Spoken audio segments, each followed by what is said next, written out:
Hello friends, দেখো আমি সকাল সকাল স্নান করে রেডি হয়ে গেছি। তোমরা ভাবছো তো আমি কোথায় যাচ্ছি? হ্যাঁ, বলবো বলবো, অপেক্ষা করো।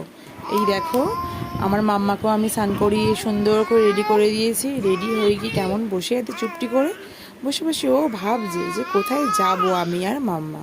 দেখে তো সানগ্লাসটা পরাচ্ছিলাম, কিছুতেই সানগ্লাসটা পরতে চাইছে না। সানগ্লাসটাকে হাতে নিয়ে বসে আছে।